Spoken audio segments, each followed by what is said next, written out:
Graça e paz, meus irmãos. É um prazer estar aqui novamente, falando um pouco do nosso Evangelho do nosso Senhor Jesus Cristo. Chegamos ao último estudo de quarta-feira, né, do mês de julho, estudando o livro de Gálatas.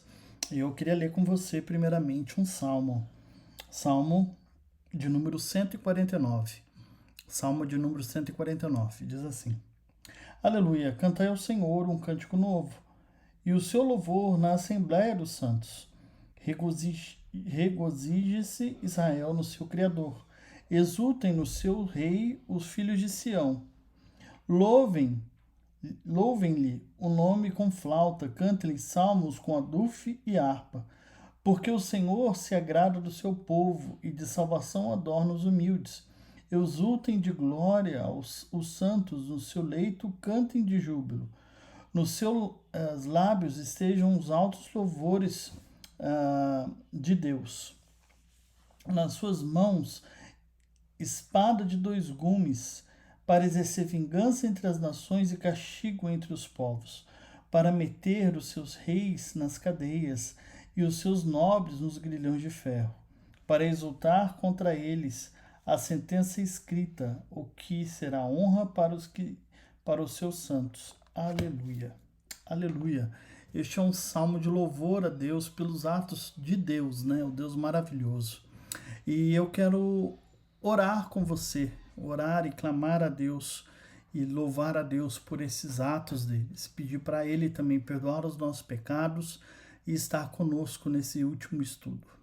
Deus, nós queremos te bendizer e te engrandecer, ó Pai, pelo Deus maravilhoso que és, pelo cuidado do Senhor em nossas vidas.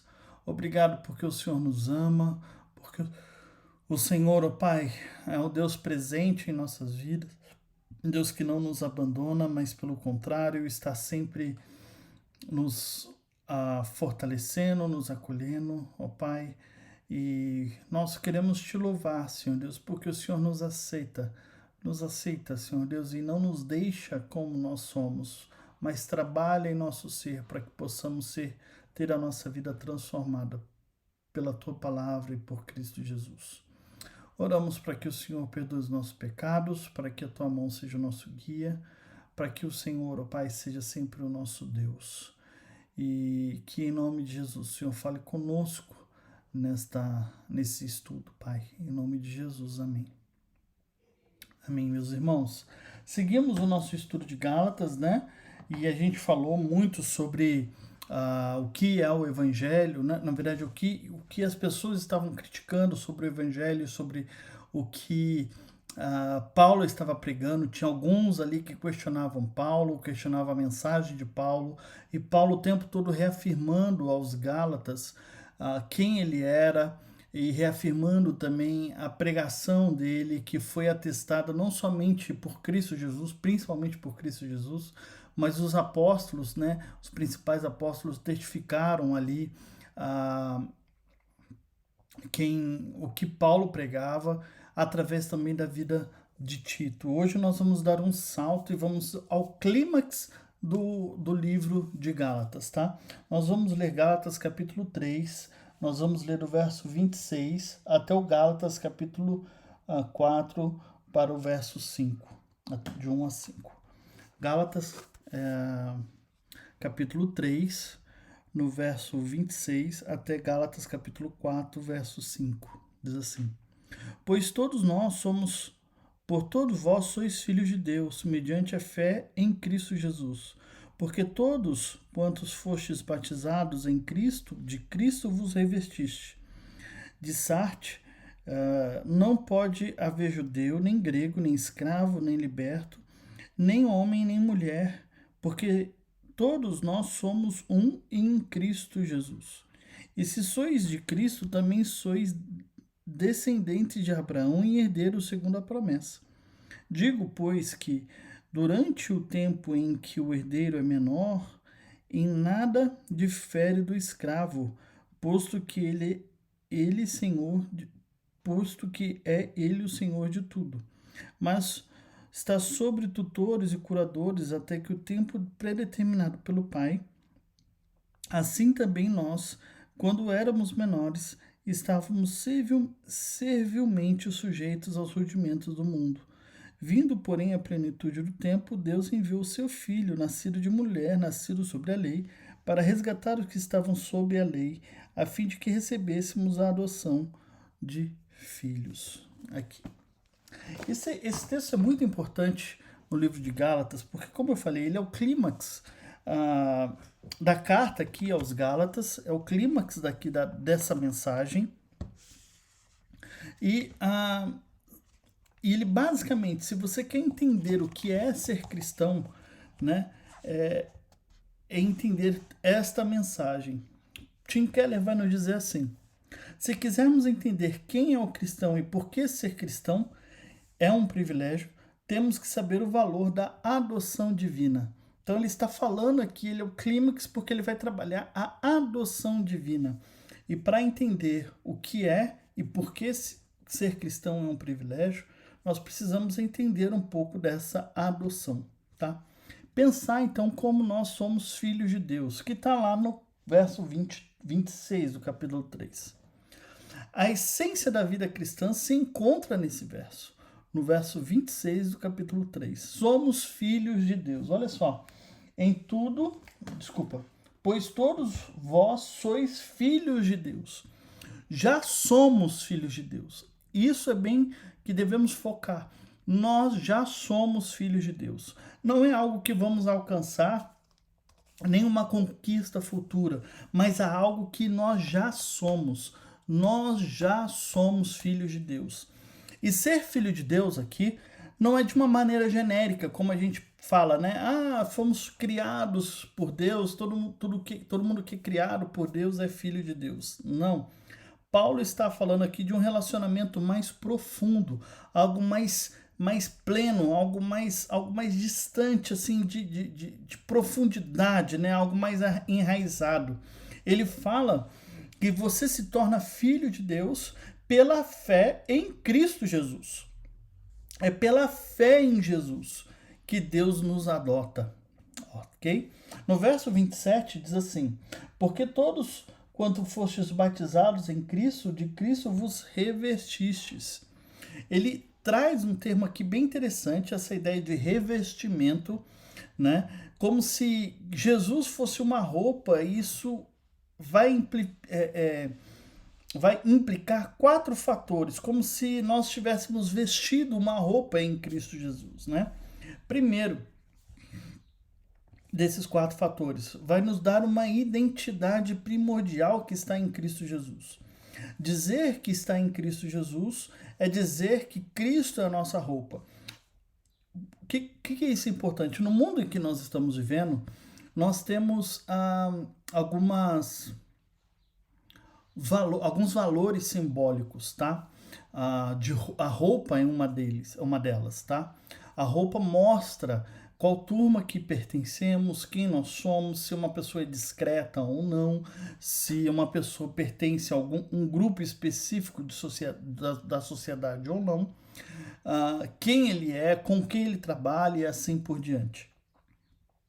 E dizer que Cristo é a nossa roupa significa, então, que a nossa identidade é Cristo Jesus.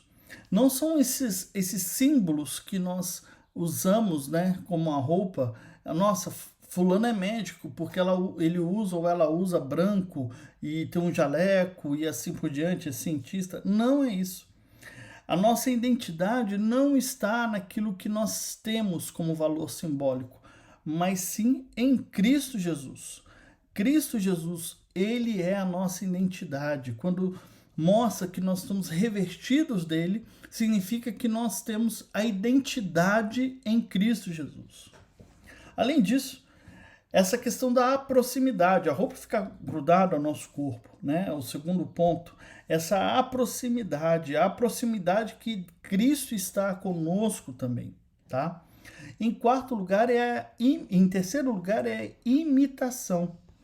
Praticar a presença de Cristo acarreta que nossos pensamentos e atos se desenvolvam o tempo todo como se estivéssemos perante a face dele. É como se, através de estar revestido de Cristo, Tudo que nós pensamos e fazemos é feito diante da face de Cristo. Nos revestimos de suas virtudes, de seus atos, de seus pensamentos. Tiramos essa roupa suja que nós temos, pecaminosa, e colocamos esse novo revestimento de Cristo. Essa roupa branca, limpa, alvejada mais que a neve que nós temos em Cristo Jesus.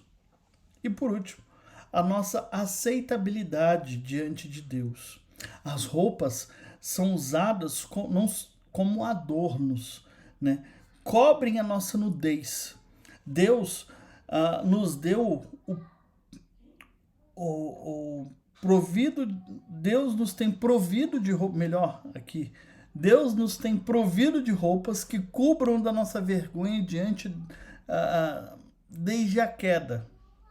Quando Deus nos olha, ele nos enxerga como filhos, pois ele vê o seu filho.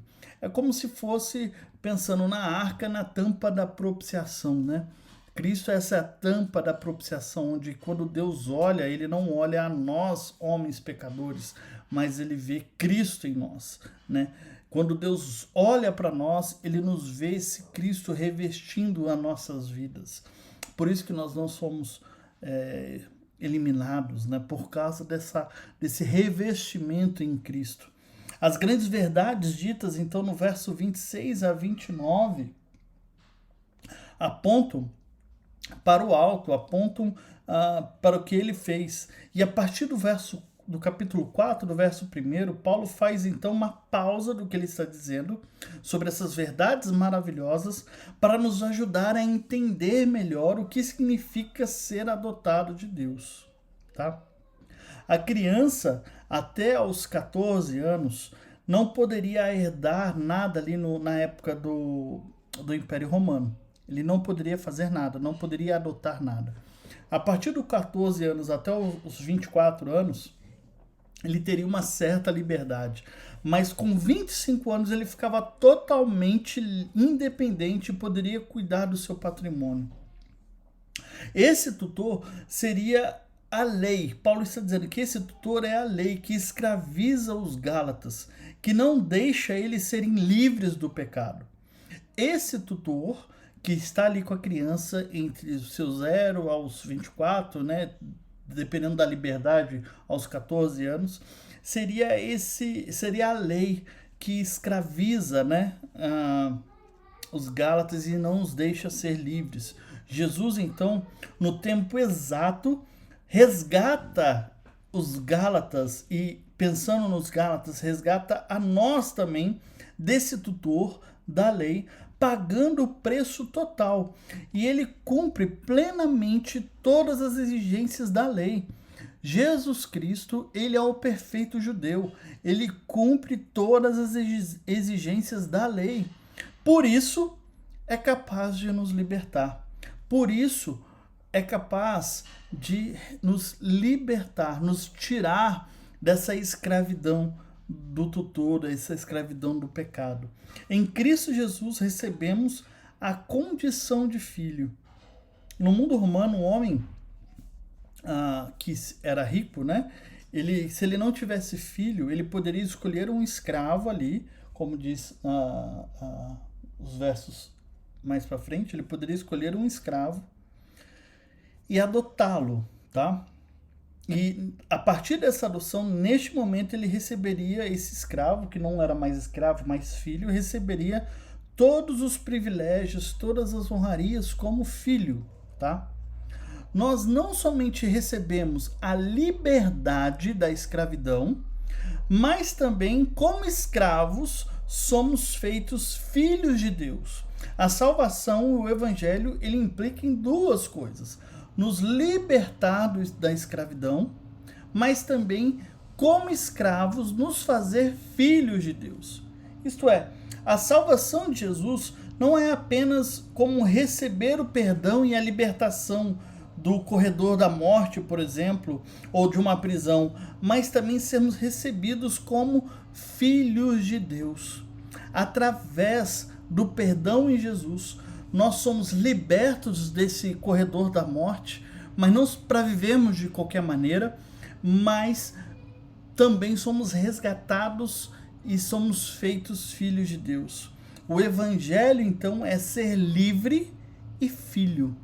O evangelho se resume em sermos livre do pecado, livre desse tutor, livre dessas garras que nos prendem, mas também de sermos filhos de Deus, de deixarmos de ser escravos, mas nos tornar filhos por causa de Cristo Jesus. Esse é o evangelho que Paulo está falando aqui para os Gálatas, melhor dizendo. Ele está falando para os Gálatas, olha, deixem outro evangelho, se outro evangelho que não foi esse, que te dá liberdade e filiação em Cristo Jesus, esse outro evangelho, ele é anátema, ele é maldito. Agora, meu irmão e minha irmã, o que está te impedindo de acreditar que você é livre? O que está querendo te amarrar constantemente? O que você diz assim, olha, tem algo que está me prendendo, que eu não consigo ser livre, eu não consigo... O que é? Você já é livre em Cristo Jesus. Você é livre, meus irmãos. O que é que deixa você não entender sobre essa questão de ser filho de Deus? O que te impede, minha irmã, meu irmão, de você tomar posse disso realmente, de ser filho de Deus? E só um detalhe aqui, tá? Por que essa questão, Paulo usa a expressão filho de Deus, tá? Não no mundo que a gente está vivendo hoje, eu creio que a gente precisa explicar algumas coisas. Paulo está aqui, ele está quebrando algumas características culturais da época romana. Por exemplo, na época romana, somente o filho era considerado herdeiro. Somente o homem, o filho, a mulher não. A mulher não era considerada herdeira. Somente o filho, o homem, era considerado herdeiro. Então, o que Paulo está fazendo aqui? Ele está quebrando essa prerrogativa. Ele está dizendo que todos somos feitos filhos de Deus. Todos quem? Homens e mulheres, herdeiros de Deus, filhos de Deus. Mulheres são feitas filhos de Deus como herdeiro. Ele está usando uma expressão e quebrando essa expressão para mostrar que não somente homens são herdeiros, mas todos somos herdeiros e filhos de Deus. É mais ou menos a expressão que ele usa aqui em outros lugares, né, dizendo que a igreja é noiva de Cristo. A igreja é noiva. Quem é a igreja? Homens e mulheres. Então a mulher é noiva de Cristo, mas também o homem é noiva de Cristo, porque ela é a igreja. A igreja é noiva de Cristo. Então ele usa essa expressão aqui para mostrar que não somente homens, mas mulheres são feitas filhos de Deus como herança, recebendo a herança do Senhor. Então, minha irmã e meu irmão, o que está te impedindo de acreditar que você é filho de Deus, que você tem essa identidade firme que é filha e filho de Deus? O que impede isso? Pecado, angústia, medo. O que é que está te prendendo, que está te acorrentando ainda como escravo? O que está te acorrentando? Eu queria dizer isso para você. Você é filho de Deus. Isso que o Evangelho fez. O Evangelho te libertou do cárcere do pecado. O Evangelho fez você escravo se tornar filho, herdeiro de Deus. Não por méritos próprios, mas por causa de Cristo Jesus. Um grande problema que nós temos é acreditar nisso plenamente. Nós temos essa dificuldade. John Piper, ele vai nos dizer em um outro momento que existe a vergonha não é a honra que ele usa, mas é a ideia de honra. A vergonha te fala para você que Deus é bom demais para você. E a honra, que seria outra palavra que eu me esqueci, fala que você é bom demais para Deus. Mas as duas têm a mesma ideia, te distanciar desse Deus que é Pai. Então, meus irmãos, qual é a vergonha ou qual a honra que você tem no seu coração que não deixa você entender e tomar posse dessa liberdade que você tem em Cristo Jesus e dessa filiação que você tem em Cristo Jesus como filho de Deus, como herdeiro do Senhor? O que está te impedindo? O que está acorrentando você a um evangelho que é anátema?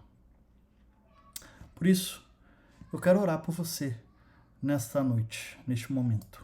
Eu quero orar para que Deus te liberte e te mostre para você que você está livre, que você está liberto, que você é filho dele.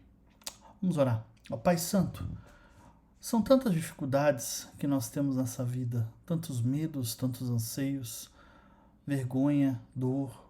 Ou às vezes nós nos consideramos muito além do que nós somos, ó Pai.